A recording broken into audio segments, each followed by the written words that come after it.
안녕하세요. 한 주간의 법조계 이슈와 소식을 한데 모아 전해드리는 로투데이 스페셜 신세아입니다.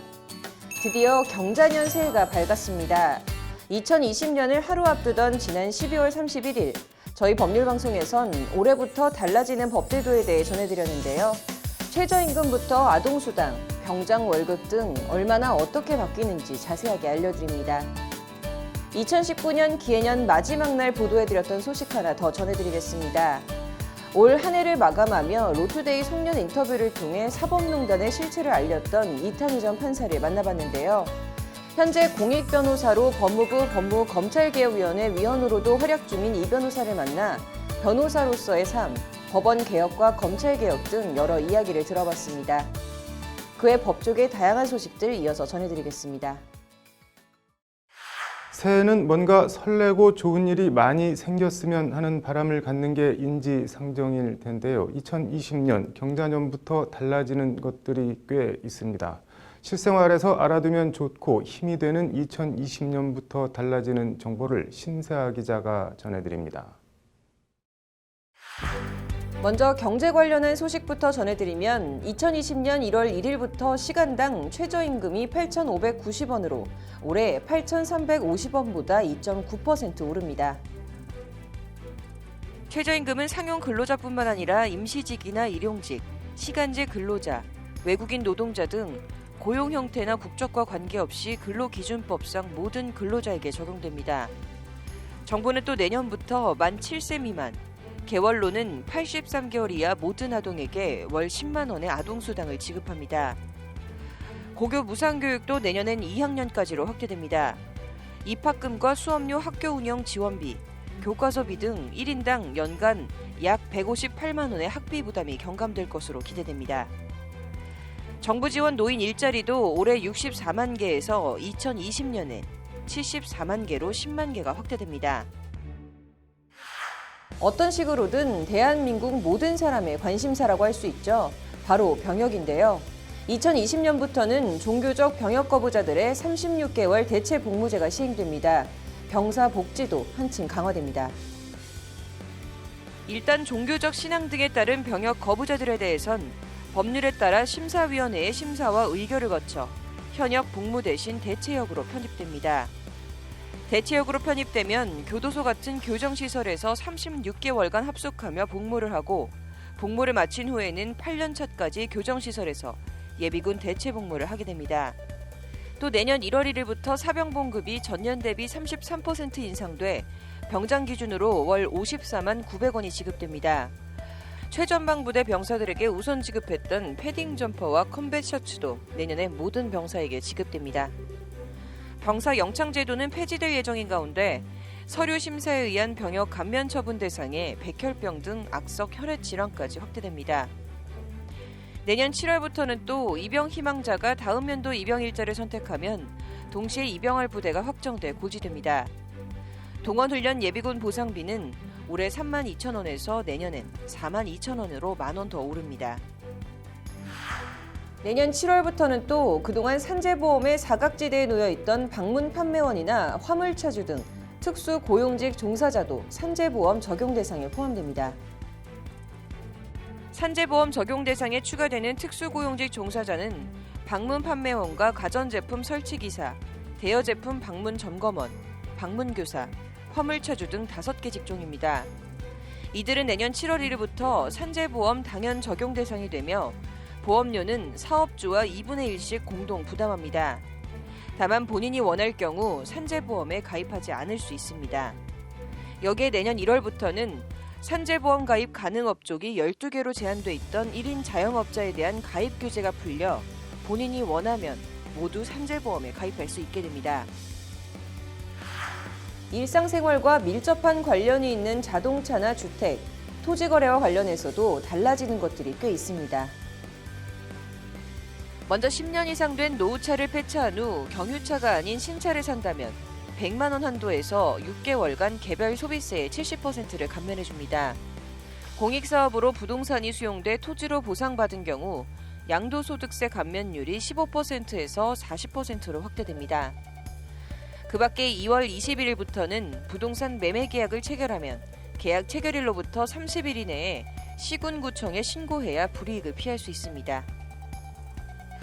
뭔가 달라지고 바뀌는 것들이 상당히 많습니다. 법이나 제도 변화에 대해 더 자세히 알고 싶은 분들은 기획재정부나 법제처 홈페이지를 참조하시면 원하는 정보를 얻을 수 있습니다. 지금까지 2020년 경자년 새에 달라지는 것들에 대해 전해드렸습니다. 법률방송 신사입니다. 2019년 기해년 마지막 날입니다. 한 해를 마감하며 올 한 해 법조계를 상징적으로 보여줄 수 있는 인물이 누가 있을까 고민하다 이 사람을 떠올렸습니다. 2년 전 판사 블랙리스트를 알리면서 사법농단의 실체를 드러내며 사법개혁 불길에 단초를 제공한 이탄희 전 판사입니다. 현재는 공익변호사와 법무부 법무검찰개혁위원회 위원으로 눈코 뜰 새 없이 바쁜 이탄희 변호사를 만나 사는 얘기들을 들어봤습니다. 법률방송 송년 인터뷰 장한지 기자가 이탄희 변호사를 만났습니다. 사법개혁 목소리를 내야 할지 공익인권 목소리를 내야 할지 고민입니다. 어떻게 해야 할까요? 지난 9월 우리나라에서 처음 열린 세계 변호사 대회에서 만난 이탄희 변호사가 법률방송 취재진에 털어놓은 일종의 진로 고민이라면 진로 고민입니다. 다음 날 이 변호사의 제2기 법무부 법무검찰개혁위원회 위원 합류 사실이 언론을 통해 알려졌습니다. 3개월여 만에 다시 법률방송 취재진을 만난 이탄희 변호사는 당시 발언을 쑥스러워하면서도 고민을 끝냈다기보다는 고민을 멈췄다는 알듯 모를 듯한 화두를 던졌습니다. 저도 그게 되게 그때 한 말이었는데 오지랖 넓게 별 얘기 다 했네요 제가. 네. 고민을 끝냈다기보다는 그냥 고민을 멈췄어요. 네, 그리고 그냥 상황이 요구하는 대로 내가 필요하다고 생각하는 일을 하자. 네, 요즘은 그런 마음이에요. 그게 어떻게 보면 약간 판산물이 덜 빠져서 고민했던 것 같아요. 그게 뭔가 이렇게 고민을 해서 결론을 내리고 그 결론에 따라서 행동하고. 판사물이 덜 빠졌다. 서울대 법대를 나와 판사를 하며 하버드대 로스쿨에서 석사 학위를 취득한 이 변호사는 애초 판사를 천직으로 생각했던 천생 판사였습니다. 하지만 엘리트 판사 코스로 가는 법원 행정처 부임 뒤 맞닥뜨린 판사 블랙리스트 작성 업무는 도저히 할 수 없는 일이었고 판사라는 긍지와 사명에 되돌릴 수 없는 금을 냈습니다. 그때 당시에 했던 생각은 그러니까 저는 원래는 판사로 정년을 쭉 가는 게 제 목표였거든요. 워낙 판사직을 좋아했고. 근데 뭐 이제 이런 여러 가지 일들을 겪고 이제 결국 나오게 됐는데 나오고 나서 생각해 보니까 이제 제 인생이 백지에서 다시 시작한다는 생각이 들더라고요. 이 변호사는 결국 지난 2월 11년간 몸담았던 법원에 사표를 내고 나왔고 지난 5월부턴 공익인권법재단 공감에 합류해 공익변호사의 길을 걷고 있습니다. 돈 안 되는 일을 선택한 건 역설적으로 돈을 받고 법률 지식을 팔 순 없다는 일종의 자존심 같은 것이었습니다. 판사를 10년 넘게 했는데 내가 이제 공적인 일을 한다라는 자부심이 몸에 되게 뱄던 거예요. 그래서 이제 그런 일 하긴 좀 우울하다 이렇게 생각을 하고 있던 차에 그러면 이제 20대 때 정말 젊었을 때 제가 하고 싶었던 일 그게 사실은 이제 공익변호사였거든요. 엘리트 판사였지만 변호사로는 몇 개월밖에 안 되는 새내기 이탄희 변호사는 판사와 변호사의 차이를 이렇게 말합니다. 판사는 내려다보잖아요. 위에서 사람을 내려다본다라는 게 좀 일단 기본적으로는 거리를 두고 보는 거거든요. 같은 입장이라는 느낌이 없어요, 사실은. 네. 이해해 보려고 노력은 하지만 어디까지나 앉아있는 위치가 다르다라는 건데 변호사를 하면 눈맞춤이라고 하는 게 생기는 것 같아요. 네. 그래서 저는 대한민국 판사들이 다 변호사를 좀 오래 해봐야 되는 것 같아요. 법원 바깥으로 나오고 나니 비로소 안에 있을 때는 안 보이던 법원이 보이기 시작했다는 이탄희 변호사. 법원은 지금 사법불신이라는 전대미문의 위기에 직면해 있다는 것이 이 변호사의 진단입니다. 법원에 대한 불신이 굉장히 최고조에 올라가 있는 것 같아요. 한 2년마다 한 번씩 OECD 회원국 전체 국민들을 대상으로 해서 사법기관에 대한 신뢰도 조사를 하거든요. 가장 최근 조사에서 우리나라가 꼴찌를 했다라고 하는 자료를 제가 본 것 같아요. 그래서 그런 것들을 통해서 드러나는 이제 국민들의 어떤 마음이라는 게 참 법원과 검찰을 참 더 이상 믿기가 어렵다 이런 마음인 것 같아서 안타깝죠. 네. 사법농단에 연관된 법관들 대부분이 별다른 징계 없이 아직 법원에 그대로 남아있는 실태를 지적하는 대목에선 목소리가 높아집니다. 이렇게 국민들한테 실망감을 많이 주고 비판을 받으면서도 계속해서 법관직을 유지한다는 걸 보면 그만큼 법원은 여전히 철옹성인 거 아니냐. 그리고 저 사람들은 이 직무라고 하는 거를 공적인 역할이라고 생각하는 것보다는 그냥 본인의 어떤 사적인 소유물처럼 생각하는 거 아니냐. 자기들이 공부 잘했고 사법시험 붙어가지고 판사가 됐으니 이거 내놓지 않겠다. 이렇게 생각하는 거 아니냐. 이런 느낌을 주기 때문에 법무부 법무검찰개혁위원회 위원으로 합류한 것도 이런 문제의식과 판사로서 지낸 경험이 사법개혁 업무에 도움이 될 수 있겠다는 판단에서였습니다. 사법개혁이라고 하는 게 법원에 있는 뭐 판사들을 위한 개혁이나 아니면 뭐 젊은 검사들을 위한 개혁이 아니라 어디까지나 그 사법기관의 권력 행사의 이제 대상이 되는 국민들을 위한 사법개혁이 돼야 되거든요. 그래서 국민들의 관점에서 이익이 되는 또는 뭐 좀 더 신뢰할 수 있는 그런 제도 개혁이 좀 반드시 필요한 것 같아요. 근데 공익 변호사로서 법무검찰개혁위원회 위원으로 본 검찰은 개별 사건에 대해 판사로 본 검찰과는 또 달랐습니다. 법원보다 검찰이 좀 더 심한 부분은 그 일사불란함이 훨씬 더 심한 것 같아요. 그래서 제가 느끼기에는 약간 전시동원 체제다 좀 이런 느낌도 받았어요. 그러니까 지휘부에서 중요하다고 생각하는 사건이 있으면 거기에 막 인력을 쭉 집중해서 동원해서 투여를 하고 위에 이제 지휘부가 이 사건이나 배당권을 가지고 있기 때문에 그런 식으로 어떤 수뇌부에서 모든 거를 좌지우지한 검찰과 법원 모두 이탄희 변호사가 보는 개혁의 요체는 첫째, 둘째, 셋째도 투명성 확보입니다. 그래야 예측이 가능하고 과정이 공정하고 결과에 승복할 수 있다고 이탄희 변호사는 강조합니다.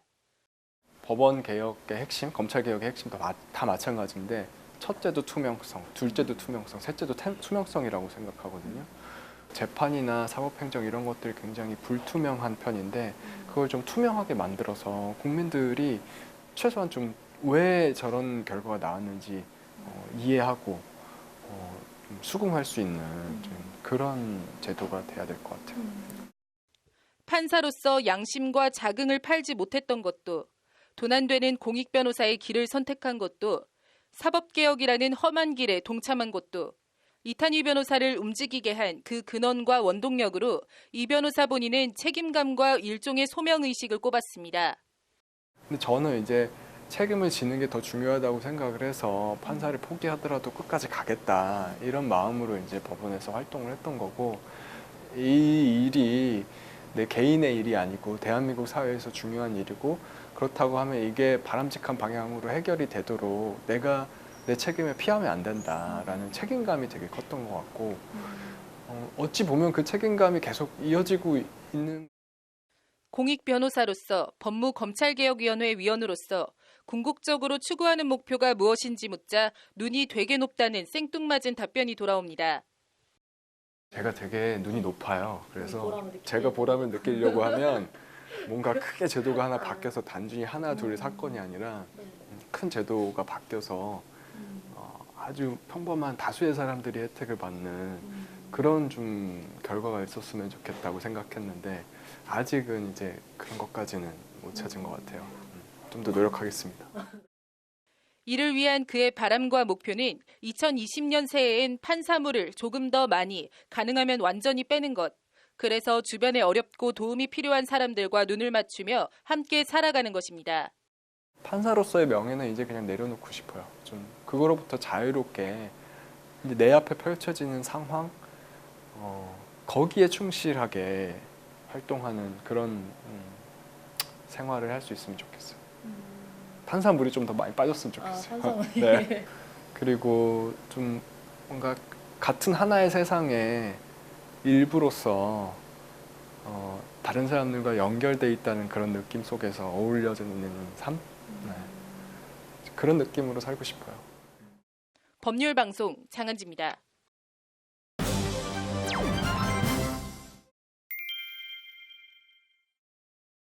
조국 사태와 공수처 법안 패스트트랙 처리, 추미애 법무부 장관 임명 등 검찰개혁 관련한 이슈에 가려져 법원 개혁은 상대적으로 지지부진하면서도 큰 관심을 끌지 못하고 있습니다. 뒷방으로 밀려난 법원 개혁 관련해서 오늘 더불어민주당 박주민 의원이 보다 근본적이고 실질적인 법원 개혁 방안이 필요하다며 법원 조직법 일부 개정 법률안을 대표 발의했습니다. 장한지 기자가 개정안을 단독 입수했습니다. 박주민 민주당 의원이 2020년 새해 첫 법안으로 대표 발의한 42쪽짜리 법원조직법 일부 개정 법률안입니다. 박 의원은 사법개혁 필요성이 대두되고 있으나 지금까지 경과는 지지부진하다고 법안 발의 배경을 설명하고 있습니다. 사법불신이 심각한 지경에 이르렀지만 현재 법원이 제시하고 있는 사법개혁 방안의 내용은 문제의 핵심을 제대로 짚어내지 못하고 있어 보다 근본적이고 실질적인 개혁 방안이 필요하다는 겁니다.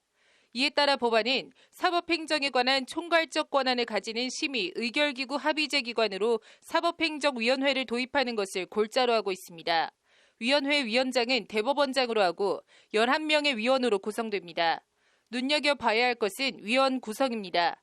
11명의 위원 가운데 6명은 국회가 선출하도록 했고 4명은 전국 법관 대표회의가 추천하는 법관을 대법원장이 임명하도록 했습니다. 11명 위원 중에 10명을 국회나 판사회의에서 임명하도록 해 대법원장이 위원회에 미칠 영향을 애초에 완전 차단한 겁니다. 이는 대법원이 기존 제왕적 대법원장 권력을 해소할 사법부 개혁 방안이라고 운영하고 있는 사법행정자문회의가 거꾸로 대법원장의 권한 강화 수단으로 이용될 수도 있다는 지적에 따른 조치입니다. 이제 제일 문제가 이제 사법행정자문회의거든요. 이게 그 대법원장의 어떤 자문에 응하는 자문기관이 되다 보니까 어떻게 보면 대법원장이 하고 싶은 일을 추인해주는 또는 정당화시켜주는 역할로 거치고 있거든요. 그러다 보니까 대법원장의 권한이 오히려 더 강화되는 거죠, 그거는. 이런 지적과 비판을 수용해 박주민 의원 안에 담겨있는 신설되는 사법행정위원회엔 실질적이고도 막강한 권한을 부여하고 있습니다. 법안은 우선 대법원 규칙과 예규의 재개정권과 법원의 인사와 예산권 등 핵심 권한들을 사법행정위원회에 주고 있습니다. 법안은 그 밖에 사법행정의 사무 처리를 위해 필요하다고 인정되는 사항이라는 문구를 넣어 대법원장에 부여됐던 핵심 권한들을 대거 사법행정위원회에 이관할 수 있는 근거를 뒀습니다. 대법원장의 제왕적 권력의 원천이었던 법원 행정처와 법관 인사위원회는 폐지하고 해당 기능은 대부분 사법행정위원회로 흡수됩니다. 법안은 아울러 전국법원장 회의와 전국법관대표회의 근거 규정을 신설했고 고등법원 부장판사 제도는 폐지하는 한편 지방법원 부장판사는 유연하게 운영하는 방안 등도 아울러 담고 있습니다. 시민단체들과 함께 조금 더 개혁적인 내용을 많이 담아서 법원 내부에서는 싫어할 수도 있지만 개혁적인 법안을 발의해 사법개혁 본연의 취지에 더 맞는 법이 입법될 수 있도록 해보자는 취지라는 것이 박주민 의원실 관계자의 설명입니다. 다만 법안은 발의됐지만 20대 국회 회기가 얼마 남지 않은 데다 여야가 극한 대립을 벌이고 있어 검찰개혁과 달리 여야 모두 법원개혁엔 미지근한 반응이어서 개정안이 통과될 전망은 높지 않습니다. 법원조직법 개정은 아니라는 게 그 국회에서 더더군다나 요즘 같은 식물 국회에서 제대로 처리할 이유가 없는 것이죠. 이런 가운데 2017년 9월 취임 당시부터 좋은 재판과 법원 개혁을 강조한 김명수 대법원장은 오늘 2020년 시무식에서도 법원 개혁 의지를 거듭 피력했습니다. 무엇보다 올해에는 대법원장의 권한 분산과 사법 관료화 방지에 요체를 할 수 있는 사법행정회의 신설, 고등법원 부장판사 승진제도의 폐지 등이 입법을 통해 반드시 결실을 맺어야 한다고 김 대법원장은 강조했습니다. 김 대법원장은 사법부가 처한 상황은 여전히 녹록치 않다. 사법부를 국민께 되돌려드리고 국민으로부터 신뢰를 받는 사법부로 거듭나는 일은 하루아침에 완성될 수 없다며 이같이 말했습니다. 김명수 대법원장의 거듭된 사법개혁 의지 피력에도 그동안 보여준 게 없지 않냐는 회의적인 시각도 법원 안팎에선 존재합니다. 현 대법원장께서 주도적으로 뭔가 이제 국민들과 함께 하는 사법개혁을 끌고 가실 거라고 믿었는데 그런 모습이 많이 안 보였죠. 그리고 그렇게 해서 이제 국민들이 실망을 하면 김 대법원장은 법원 안팎에서 영장 기각이나 판결 내용을 두고 개별 법관을 비난하는 데 대해선 강한 어조로 법관의 독립을 위협하는 움직임에 단호히 맞서서 법관이 소신껏 재판할 수 있는 여건을 굳건히 지키겠다고 밝혔습니다. 김 대법원장은 사법부는 국민들께 좋은 재판으로 보답하고 있는지를 투명하고 공정하게 평가받겠다는 책임 있는 자세를 가져야 한다고 당부했습니다. 박주민 의원의 법원조직법 개정안에 대해 20대 국회 통과 여부를 떠나 일단 방향은 제시했다는 평가입니다. 2020년 새해에 검찰개혁 법안들에 이어 법원개혁 법안이 실제 처리될 수 있을지 주목됩니다. 법률방송 장한지입니다. 법률방송에서는 어제 대법원장의 권한을 거의 전적으로 신설되는 사법행정위원회에 이양하는 내용을 골자로 하는 법원조직법 일부 개정안이 발의됐다는 소식을 단독 보도해드렸는데요. 관련해서 오늘 법안을 대표 발의한 더불어민주당 박주민 의원과 민변과 참여연대 등 시민단체들이 20대 국회에서 법안 통과를 촉구하는 기자회견을 열었습니다. 장한지 기자가 기자회견이 열린 국회 정론관에 다녀왔습니다. 박주민 민주당 의원이 어제 대표 발의한 법원조직법 일부 개정안은 기존 법원행정처와 법관인사위원회는 폐지하고 사법행정 총괄 권한을 갖는 사법행정위원회 신설을 골자로 하고 있습니다. 사법행정위 위원장은 대법원장이 맡되 11명의 위원 가운데 6명은 국회에서 비법관으로 4명은 전국법관 대표회의가 추천하는 판사 4명을 임명하도록 해 대법원장의 영향이 미칠 여지를 차단했습니다. 이렇게 신설된 사법행정위에 법관 인사권과 예산권 등을 부여해 제왕적 대법원장의 폐해를 차단하겠다는 취지입니다. 2년 전만 해도 굉장히 떠들썩했었던 법원 관련된 개혁 논의는 아직 입법적인 성과를 낳지 못하고 있습니다. 이번에 좀 늦은 감은 있지만 법원조직법 개정안을 발의했는데요. 법원이 좀 더 수평적인 시스템으로 바뀌어서 법원 내부에서 여러 가지 압력이라든지 이런 것들이 작용하지 못하도록 그래서 사법농단이 재발되지 않도록 하는 법안은 아울러 전국법원장 회의와 전국법관 대표회의 근거 규정을 신설했고 고등법원 부장판사 제도는 폐지하는 한편 지방법원 부장판사는 유연하게 운영하는 방안 등도 아울러 담고 있습니다.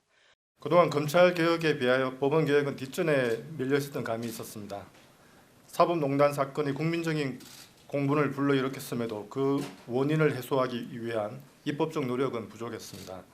사법농단의 원인이 되었던 대법원장의 제왕적 관료적 사법행정권은 지금도 그대로 이어서 언제든지 사법농단의 불씨가 될 수 있습니다.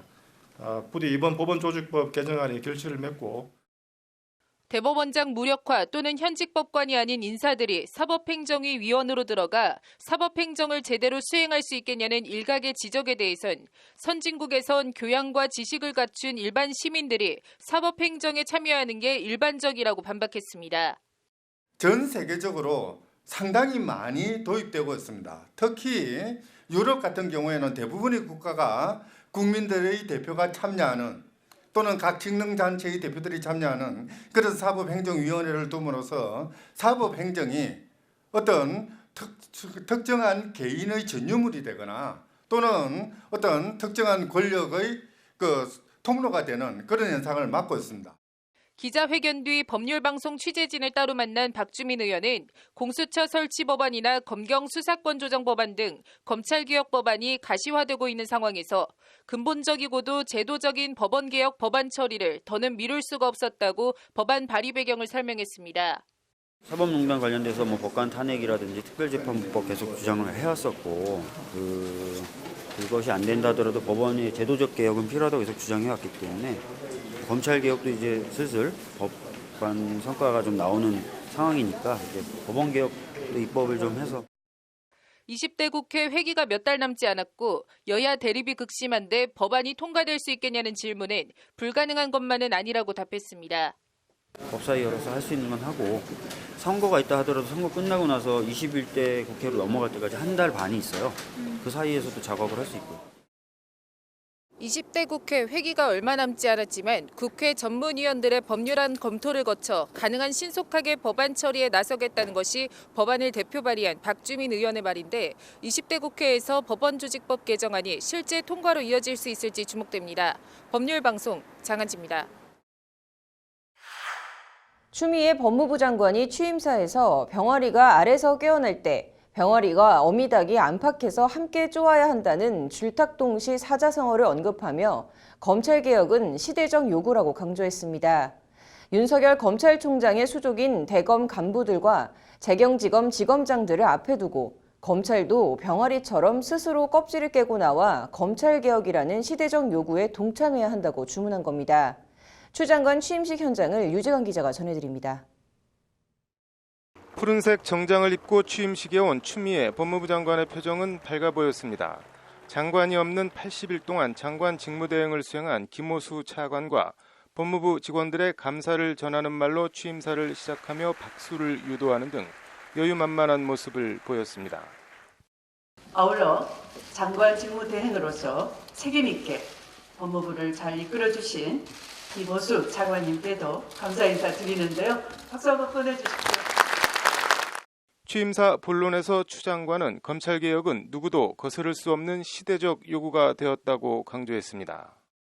문재인 정부는 국정원, 기무사 등 국가 권력기관의 개혁을 지속적으로 추진해왔고 상당한 수준의 성과를 거두고 있습니다. 이제 가장 힘들고 어렵다는 검찰개혁은 그 누구도 거스를 수 없는 시대적 요구가 되었습니다. 검찰개혁에 대한 국민적 요구와 지지를 언급하며 추 장관은 법무부가 검찰을 뿌리부터 바꿔내는 개혁의 마중물이 되어야 한다고 목소리를 높였습니다. 우리 법무부는 검찰개혁의 소관 부처로서 역사적인 개혁 완수를 위해 각별한 자세와 태도로 임해야 할 것입니다. 우리는 국민적 염원 속에 통과된 검찰개혁 법안들이 업무 현장에서 차질 없이 추진될 수 있도록 후속 조처에 만전을 기해야 할 것입니다. 시행령 정비는 물론 조직 문화와 기존 관행까지 뿌리부터 바꿔내는 개혁의 마중물이 되어야 할 것입니다. 추 장관은 그러면서 검찰개혁은 외부의 힘만으로는 이룰 수 없을 것이라며 어미닭과 병아리가 알을 깨기 위해 동시에 알을 쫀다는 뜻의 사자성어 줄탁동시를 언급하며 검찰도 껍질을 깨고 나와야 한다고 거듭 강조했습니다. 이제는 검찰 안에서도 변화와 개혁을 향한 목소리가 나와야 할 것입니다. 검찰 개혁의 성공적 완수를 위해서는 검찰의 안과 밖에서 개혁을 향한 결단과 호응이 병행되는 줄탁동시가 이루어져야 할 것입니다. 밖에서 알을 깨려고 하는 사람은 누구겠습니까? 바로 국민입니다. 그리고 안에서 알껍질을 깨고 나오려는 사람은 누구입니까? 검찰 조직이 아니라 개개의 검사들이고 법무부 조직이 아니라 개개의 법무 가족입니다. 검찰과 검사들을 병아리에 비유한 대목은 사전에 배포한 취임사엔 없던 표현입니다. 검찰 조직 논리를 앞세운 그동안의 관행을 지적하며 검사 개개인이 검찰개혁에 동참하라는 중의적인 표현입니다.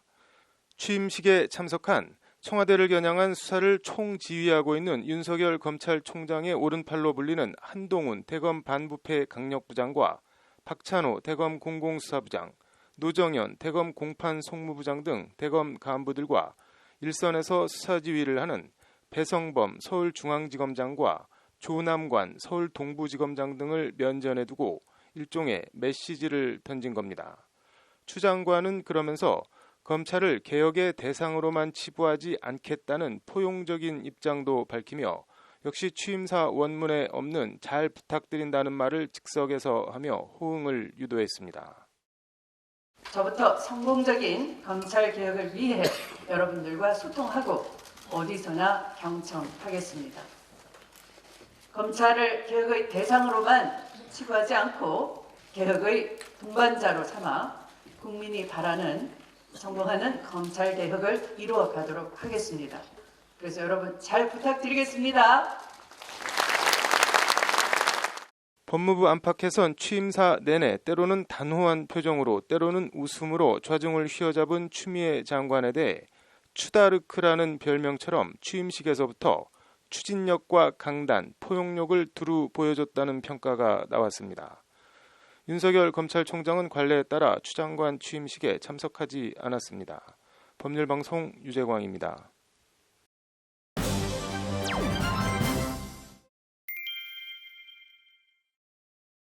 검색어로 보는 법조뉴스, 오늘은 결혼미래당 얘기입니다. 신세아 기자입니다.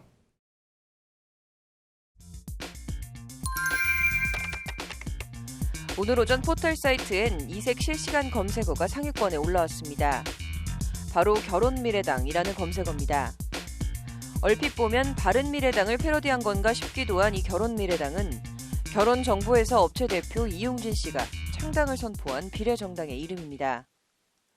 대한민국의 낮은 결혼율과 초저출산 문제를 해결하겠다며 오늘부터 결혼미래당 창당 발기인 모집에 나서며 네티즌들의 눈길을 잡아끈 겁니다. 결혼하지 않고 아이를 낳지 않는 심각한 사회 현상 해결을 최우선 과제로 여성과 청소년, 가정 문제 전문가들로 이루어진 현실 맞춤형 정당 활동을 펼칠 것이라는 게 이 대표의 출사표입니다. 이를 위해 결혼미래당은 전 국민 결혼정보 서비스 무료 제공, 3천만 원의 결혼 장려금 지원, 신혼부부의 최장 10년 임대 아파트 제공 등의 장밋빛 공약을 내놨습니다. 언뜻 지난 1992년 14대 대선에서 당시 정주영 현대 회장이 자신이 창당한 통일국민당 후보로 반값 아파트 공약을 들고 나왔던 게 연상되기도 합니다. 아무튼 내년 총선에서 350만 표 이상 득표, 비례의석 6석 이상 당선이 결혼미래당 이용진 씨의 목표입니다. 결혼미래당의 등장은 지난 27일 국회 본회의를 통과한 준연동형 비례대표제 도입을 골자로 한 공직선거법 개정안과 무관치 않습니다. 3% 이상의 정당 득표율만 올리면 비례대표 의석수를 배분받아 국회에 입성할 수 있게 되면서 특이하고 이색적인 군소 미니정당 창당 바람이 일고 있는 겁니다. 현재 핵 확산 금지 조약을 탈퇴한 뒤 핵무기를 제조해 남북한 핵 균등을 유지하겠다는 핵나라당이 창당을 앞두고 있고 기본소득제를 전면에 내세운 기본소득당이 창당 준비 작업에 한창입니다. 선거철만 되면 눈길을 끄는 허경영 씨는 일찌감치 국가혁명 배당금당을 등록하고 활동 중입니다. 국가 예산을 아껴 20세 이상 국민에게 1년에 1인당 150만 원의 국민 배당금을 지급하겠다는 것이 핵심 공약이고 대통령이 5천만 모든 국민의 모든 관혼상제를 챙겨 국민 사기를 진작시킨다는 등의 정책을 전면에 내세우고 있습니다. 하지만 실제 이들 이색 정당들이 내년 총선 포스터에 번호를 부여받고 이름을 올릴 수 있을지는 미지수입니다. 신당을 창당하려면 5개 이상의 시도당 조직을 갖추고 적어도 5천 명 이상의 당원을 확보해야 하고 비례대표 후보자를 내려면 한 명당 1,500만 원의 기탁금도 내야 하기 때문입니다. 이런 가운데 자유한국당은 비례용 위성정당을 창당해 선거에 내보내겠다고 공언하고 있고 관련해서 누군가는 비례한국당이라는 이름을 벌써 잽싸게 선점했습니다. 선거법 개정안 취지를 무력화하는 뛰는 놈 위에 나는 놈 옆에 붙어가는 놈이라는 세간의 우스갯소리가 절로 떠올려지는 풍경입니다. 여기에 비례민주당이라는 이름의 당도 창당 준비 작업에 착수한 걸로 알려졌는데 더불어민주당은 자신들과는 전혀 상관없는 당이라고 선을 긋고 있습니다. 실제 비례한국당과 비례민주당이 내년 총선에 비례후보를 낼 경우 한국당과 민주당의 위성정당으로 잘못 인식해 민의와 표심이 왜곡될 가능성을 배제할 수 없습니다. 두 거대 정당의 위성정당 논란에 결혼미래당, 핵나라당, 국가혁명 배당금당까지 어떻게 보면 정치가 희화화되고 있는데 특정 정당을 지칭해서 하는 말은 절대 아니고 아무리 정치가 우습고 코미디 같다고 해서 투표도 장난으로 하면 안 되지 않나 싶습니다. 검색어로 보는 법조뉴스 신세아였습니다. 네, 국세청이 가상화폐 거래소 빗썸에 800억 원 넘는 세금을 내라고 통보했습니다. 남승환 변호사의 시사법률입니다. 남 변호사님, 800억 원대 과세 통보 이게 어떤 내용인가요? 네, 빗썸의 최대 주주인 빗썸홀딩스의 지분을 보유한 비덴트가 공시한 내용인데요. 네. 빗썸코리아가 국세청으로부터 최근에 외국인 고객의 소득세 원천 징수와 관련해서 뭐 지방세를 포함해서 803억 원 상당의 네. 세금 부과될 것을 통보받았다라고 밝혔습니다. 네. 빗썸코리아가 지금 이제 법적 대응을 준비하고 있다고 하는데 네. 구제 절차 등을 거치면 최종 금액이 변경되거나 또는 납세하지 않을 수도 있다 이런 취지로 밝힌 것으로 보입니다. 네. 외국인 고객의 소득세 원천 징수 이게 무슨 말인가요?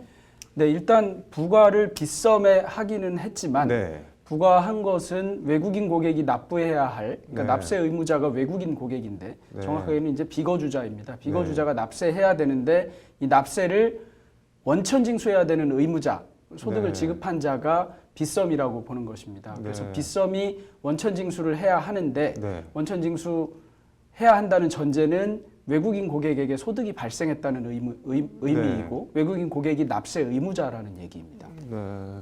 이게 뭐 논란이 일고 있다고 하는데 뭐 어떤 논란인가요, 그러면?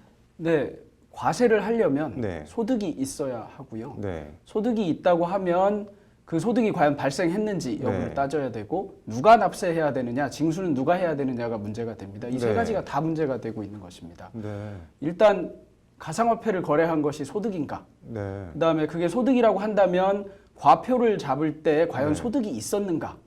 그다음에 소득이 있었다고 하더라도 그럼 거래소가 징수 의무자는 맞는가? 네. 이런 점이 논란이 되고 있는 것인데 이 하나하나에 대해서 모두 논란이 크게 되고 있습니다. 이게 뭐 언뜻 듣기에는 어쨌든 양도 차액, 어쨌든 소득이 발생한 데 대해서 세금을 부과했는데 왜 이렇게 뭐 복잡하게 여러 문제들이 있는 건가요?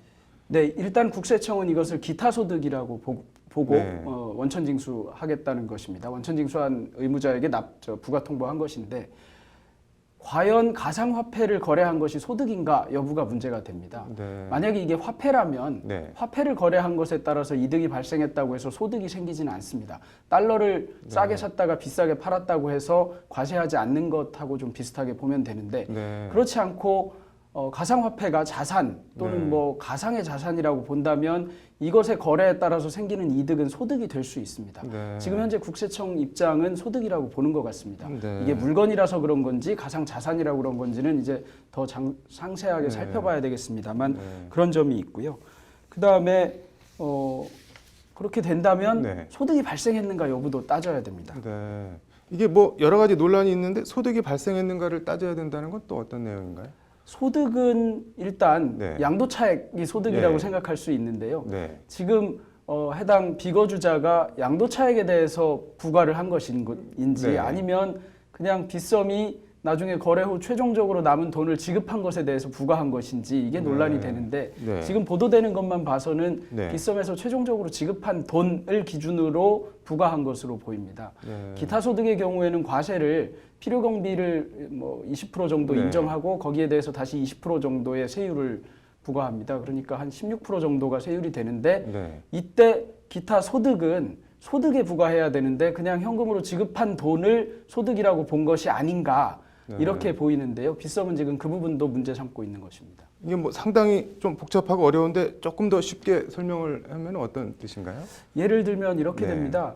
1,000만 원을 가상화폐에 투자해서 네. 이득이 100만 원이 남아서 그 네. 100만 원을 출금했다면 실제로는 1,100만 원을 출금하겠죠. 네. 그렇게 되면 100만 원이 소득이니까 100만 원의 필요 경비 빼고 세율을 곱한 금액을 네. 세금을 내면 됩니다. 일단 과세된다는 전제하에. 네. 그런데 1,000만 원을 냈는지 2,000만 원을 냈는지 모르겠는 사람이 최종적으로 100만 원을 인출해 갔는데 네. 그 100만 원에 대해서 과세를 해야 된다고 주장한다.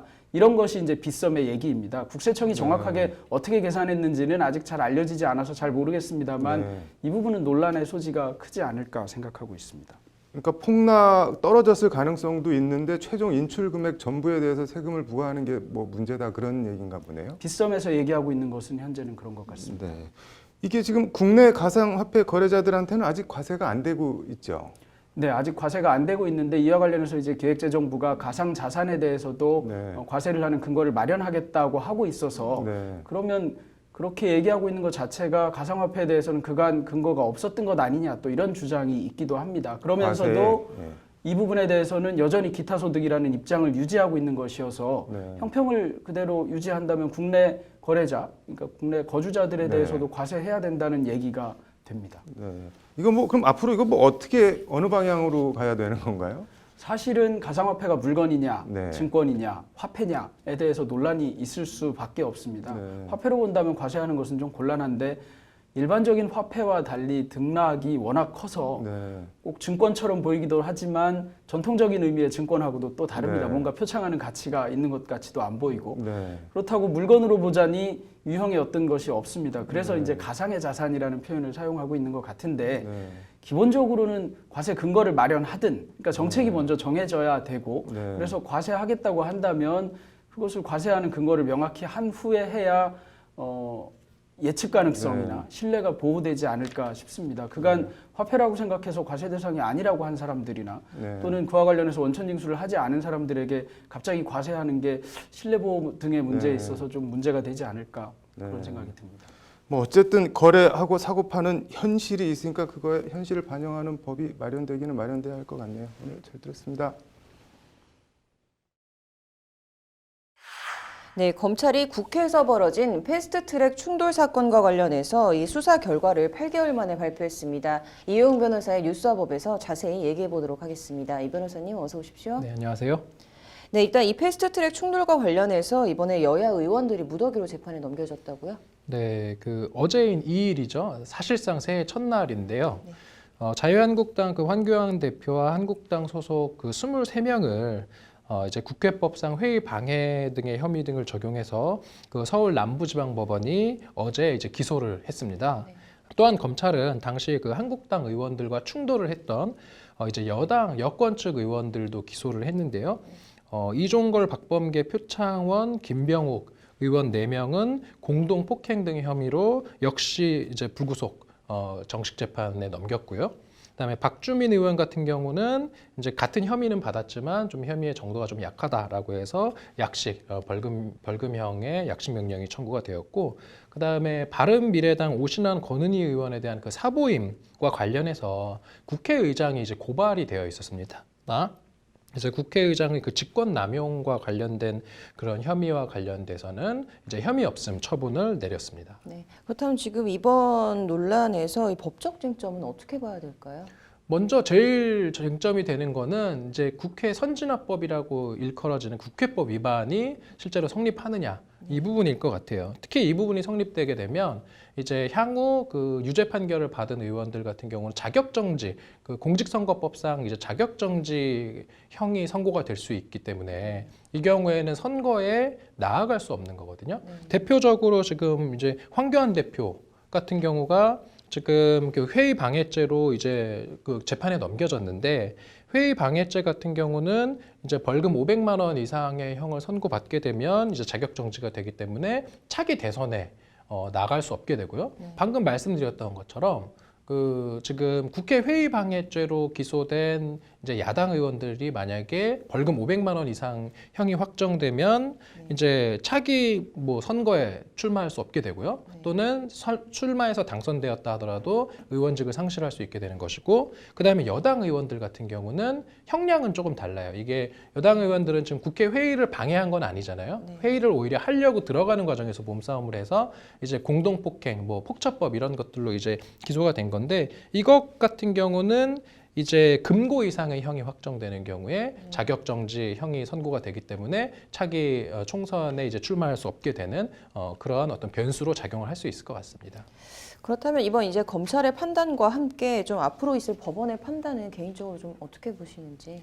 네, 이게 지금 전례가 없는 사건이거든요. 국회법이 개정되고 이제 우리가 국회 선진화법이라고 하는 이 국회 회의 방해죄가 적용되는 첫 번째 이제 사건이 되는 거예요. 결국은 지금 이렇게 정식 재판에 넘겨진 의원들이 실제 유죄 판결 선고를 받게 될지, 나아가서 그 형량이 과연 자격정지에 처해질 정도로 500만 원 이상의 형이 선고될지 그 여부가 이제 쟁점이 될 것으로 보입니다. 네. 이번에 이 검찰 기소로 여야 모두 좀 유감의 뜻을 밝혔다고 전해지는데요. 좀 재판 결과를 지켜봐야겠네요. 오늘 잘 들었습니다. 2020년을 딱 하루 남겨둔 12월 31일 오늘까지 정치권은 새밑 한파가 무색하게 뜨겁습니다. 이른바 4+1 공수처 법안이 어제 저녁 자유한국당 의원들이 퇴장한 가운데 국회 본회의를 통과했고, 문재인 대통령은 오늘 추미애 법무부 장관 후보자에 대한 인사청문 경과 보고서를 송부해달라고 국회에 재요청했습니다. 앵커 브리핑입니다. 바로 어제 인사청문회를 진행한 추 후보자에 대한 문 대통령의 이 같은 속전속결 임명 수순은 어제 공수처 법안이 국회 본회의를 통과한 것과 무관치 않아 보입니다. 물 들어왔을 때 노저라고 검찰개혁 분위기가 무르익은 지금 검찰개혁을 진두지휘할 법무부 장관 임명을 하루라도 지체할 이유가 없다는 판단이었을 겁니다. 앞서 국회는 어제 저녁 민주당과 바른미래당 당권파, 정의당, 민주평화당, 대한신당 4+1 공수처 법안을 본회의 제적 170명 중 찬성 160명, 반대 14명, 기권 3명으로 통과시켰습니다. 통과된 법안은 타 수사기관이 고위공직자의 범죄를 인지해 수사에 착수했을 때 공수처에 통보하도록 하는 내용과 공수처와 타 수사기관, 예를 들어 검찰이 같은 공직자에 대한 중복 수사 시 타 기관의 사건 이첩 요청과 해당 기관은 이에 응해야 한다는 내용을 담고 있습니다. 고위공직자 관련 수사에 대해서 공수처가 제도적 우위를 갖는 구조인데 쉽게 말해 검찰이 지금처럼 청와대나 여권 인사들을 수사하고 싶어도 마음대로 할 수 없고 공수처에 다 넘겨줘야 한다는 얘기입니다. 윤석열 검찰총장이 대검을 통해 중대한 독소 조항이라고 공개적으로 반발하고 나선 이유지만 검찰 반발과 무관하게 어쨌든 이미 공수처 출범은 기정사실화됐습니다. 이런 가운데 공수처 법안 표결 처리와 관련해 눈에 띄는 2명의 민주당 국회의원이 있습니다.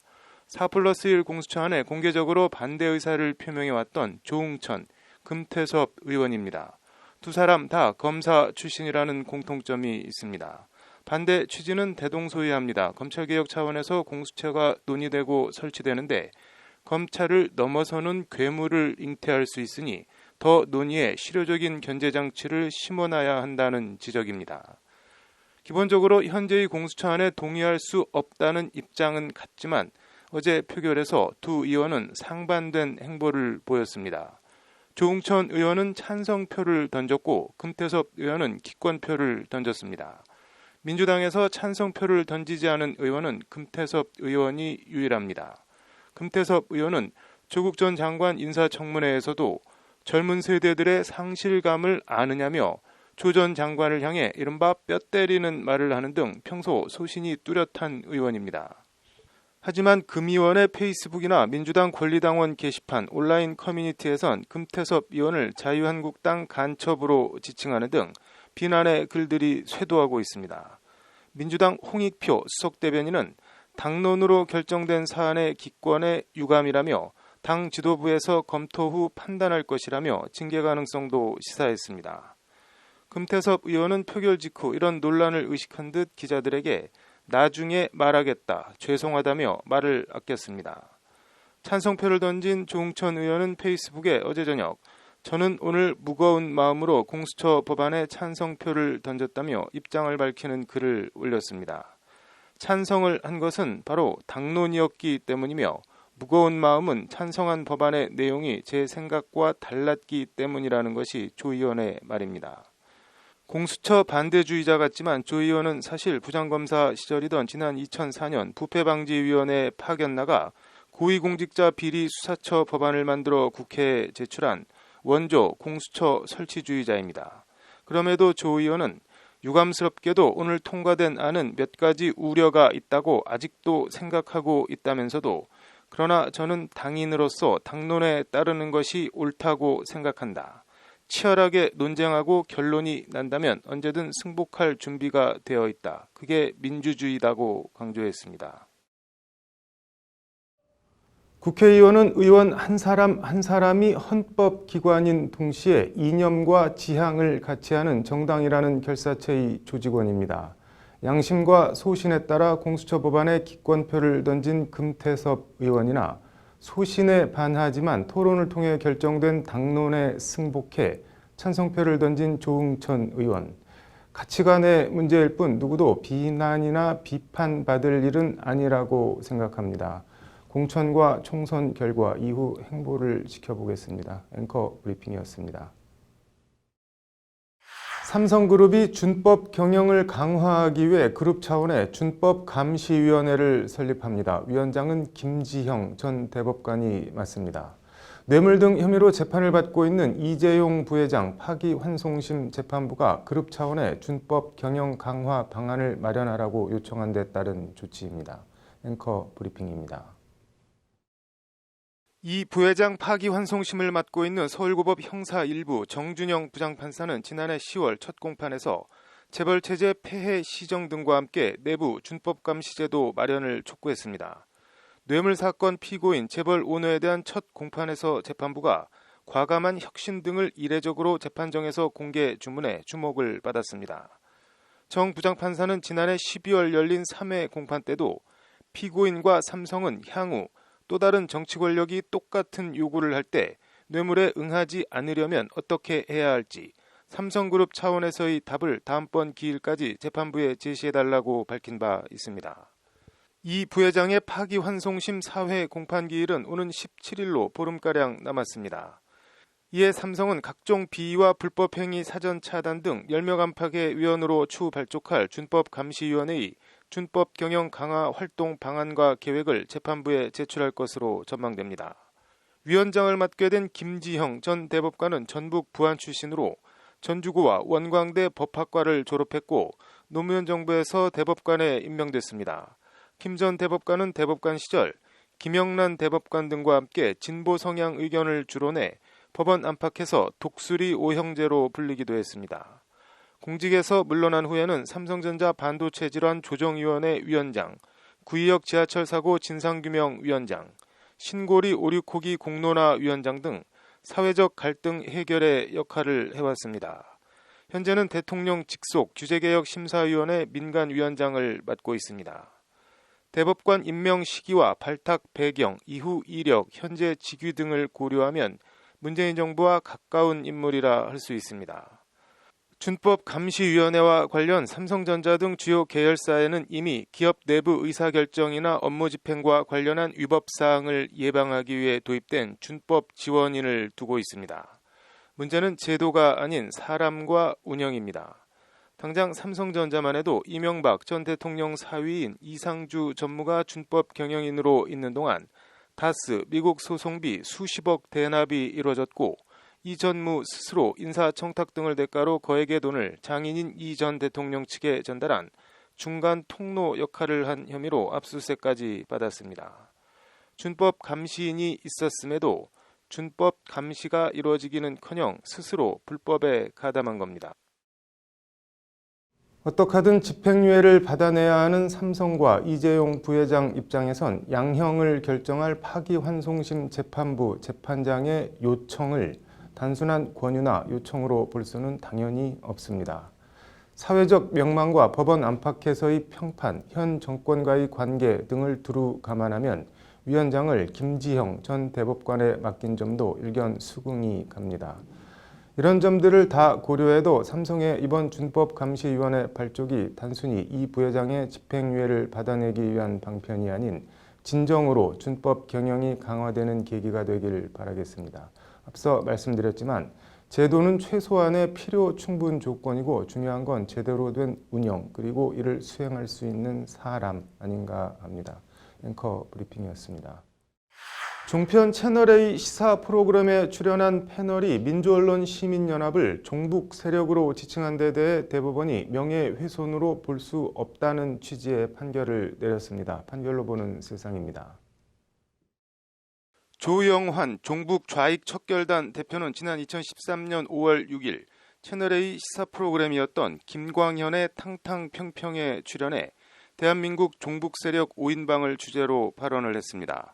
민원연은 주한미군 철수, 한미동맹 파괴, 국가보안법 철폐, 우리나라의 안보를 해치는 일련의 선전선동을 줄기차게 해왔다는 게 당시 조 대표의 발언입니다. 조 대표는 그러면서 그런 점에서 아마 민원연은 종북 세력의 선전, 선동 수단이 아니었는가 하고 국민으로서 의심하지 않을 수가 없다고 발언했습니다. 채널A는 방송 화면에 종북 선동하는 언론, 민주언론 시민연합이라는 자막을 띄웠습니다. 민원연은 이에 조용한 대표와 채널A를 상대로 허위사실을 적시해 명예를 훼손하고 인격권을 침해했다며 1억 원의 손해배상과 정정보도를 청구하는 소송을 냈습니다. 1심은 명예훼손 자체는 인정하면서도 언론 시민단체인 민원연에 대한 이념 검증에는 공익성이 있어 위법성이 조각된다며 원고 패소로 판결했습니다. 2심은 하지만 1심 판결을 깨고 채널A와 조용한 대표는 민원연에 1,000만 원을 배상하는 한편 정정보도와 함께 관련 방송 내용을 삭제하라고 선고했습니다.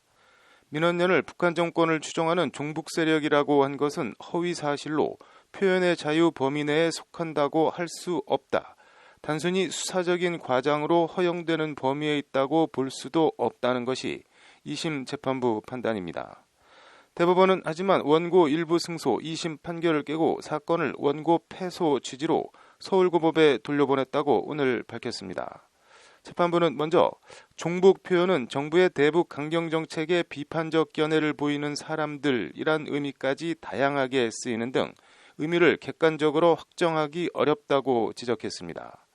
누군가를 단순히 종북이나 주사파라고 하는 등 부정적인 표현으로 지칭했다고 해서 명예훼손이라고 단정할 수 없다는 것이 재판부 판단입니다.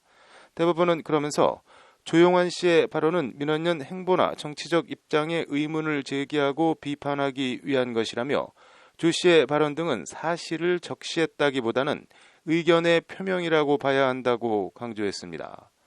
피고들의 손해배상 책임을 인정하고 채널A의 정정보도 등을 명한 원심 판단엔 관련 법리를 오해한 잘못이 있다는 게 대법원 판시입니다. 명예훼손은 공연히 사실 또는 허위 사실을 적시해 사회적 평가를 저해했을 때 성립하는 범죄로 단순 의견 표명은 명예훼손으로 처벌할 수 없다는 취지의 판결입니다. 종북 표현은 명예훼손이 아니다는 대법원 판결. 허위사실 적시와 의견 표명, 그 경계가 때로는 참 모호해 보입니다. 판결로 보는 세상입니다.